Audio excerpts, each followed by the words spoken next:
Hi, my name's Emily. Today I'm going to talk to you about whether the heterozygous variant in MYH7 in a 52-year-old man with hypertrophic cardiomyopathy is pathogenic. His clinical features are that he has hypertrophy of his basal septum and he has a family history of the disease. So very briefly,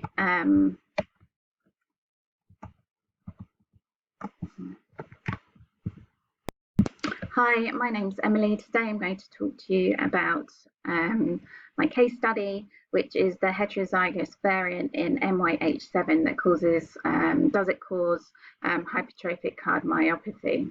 And it is a missense variant of amino acid 633, where the arginine is changed to histidine. So first of all, this gene has robust evidence of disease association.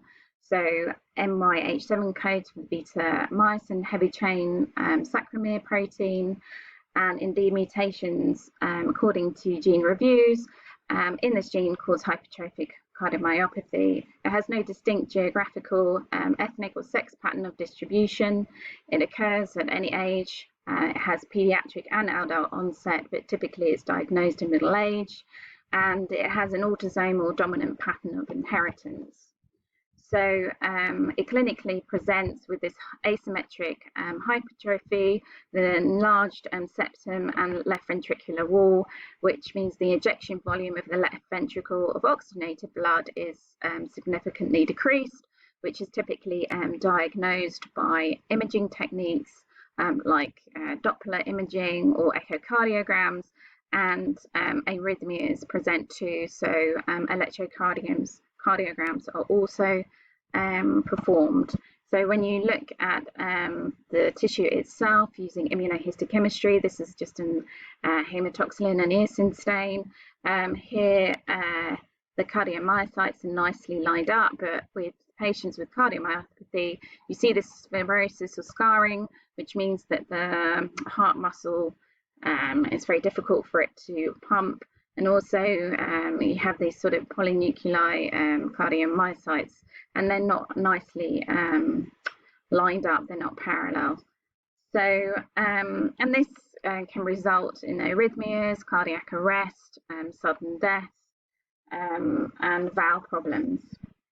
So it's often considered to be the disease of the sarcomeres. So sarcomeres are these striated structures of the cardiomyocytes, and you have the myosin interacting, which is the thicker filament interacting with the thin filament, and it's sort of the head latches onto the actin and sort of moves along, which causes this, the relative movement between the thin and thick filament causes this contraction. So it's called the disease of the sarcomere because the sarcomere proteins shown here, mutations in them typically called hypertrophic cardiomyopathy, and mutations in MYH7 account for about 20% of all cases. So if we look at the transcript, there's only one variant. This is a screenshot from Ensembl. It has 40 exons, but only 38 are coding, and it's about 6,000 kb. So looking at the ACMG parameters on the variant assessment forms, this variant is pathogenic. So I'm going to talk through strong, moderate and supporting evidence. So first of all, if we look at the computational evidence, which fulfills the PPE3 criteria, if I aligned the sequences of typically mammals, because I thought, well, what animals have muscle? Mammals. The zebrafish and a frog, you can see it's highly conserved. I tried to look for Drosophila and other model organisms, but the UniProt database didn't have them. So when we look at the Grantham index of a change of this larger basic arginine to a more medium-sized histamine, which is charged, although I think arginine is also charged, but never mind. there's a score of 102, which is kind of tolerated. When I put it through a line GVGD, I get a score of C25, which means that it doesn't interfere too much with function. So this C25 actually decreases when I introduce different types of species like the frog and the zebrafish. With it just being mammals, it was C25, but it's more tolerated actually with more species introduced. So if we look at bioinformatic tools, which predicts whether the missense variant is likely to affect protein function based on sequence homology and its physiochemical similarity, sort of more, I'd say, older algorithms, so that it's tolerated, likely benign or low. So the more modern programs which incorporate several bioinformatic tools like Rebel, METAL-LR and Rhapsody, and a newer version of Polyphen show that it's more likely to be deleterious and pathogenic. So actually, if we just, I think this is Rhapsody, if you just change this residue to any other amino acid, irrespective of whether it's disease causing found in a patient, it's typically deleterious. So that's quite strong evidence.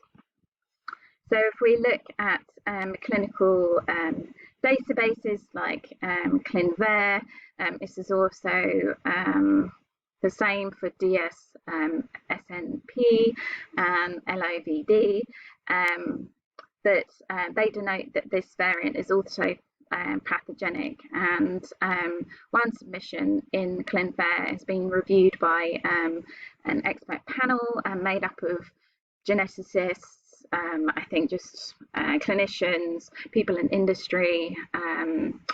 They have reviewed it and said it was pathogenic. So if we go now on to see that this region has lies in the head region of the protein, and these missense variants are more likely to be disease associated. And if we look at PM5, where a missense change in this amino acid, where there are different missense changes that are pathogenic.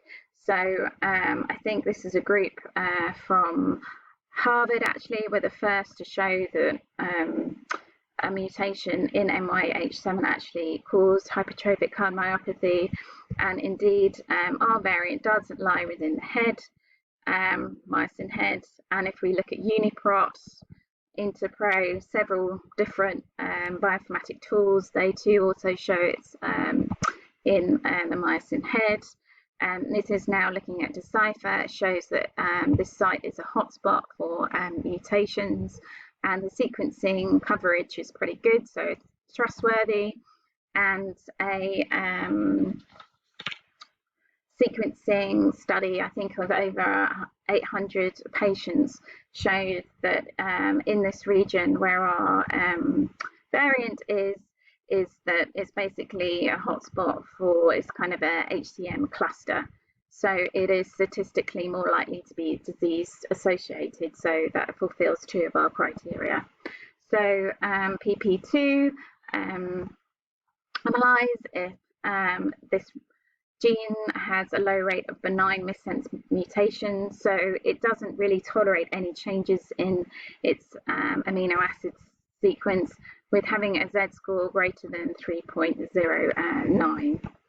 So, and then this constraint score is also valid in this particular region of the protein. This is again using Decipher.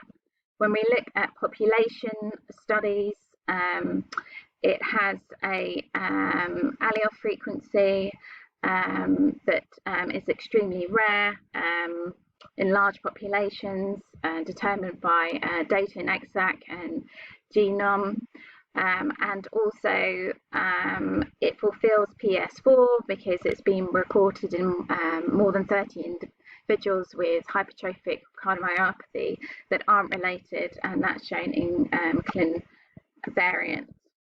So if we look at the functional studies, James Spudgick, he's basically done a lot of studies looking at the myosin and actin interactions, and he's demonstrated that our variant lies in this sort of very flat region of the head and called the myosin meso. And it destabilizes its conformational state, so that instead of being closed when it's not interacting with actin, it actually pops up, which means that it's more available to interact with the actin. And so basically, this is why the muscle becomes hyper contractile. So my recommendations for the patient would be to contact his family members that have hypertrophic cardiomyopathy, and also initially his parents, to see if they have a mutation, and also to put him in contact with some genetic counselling through various resources. Thank you very much. I'm finished.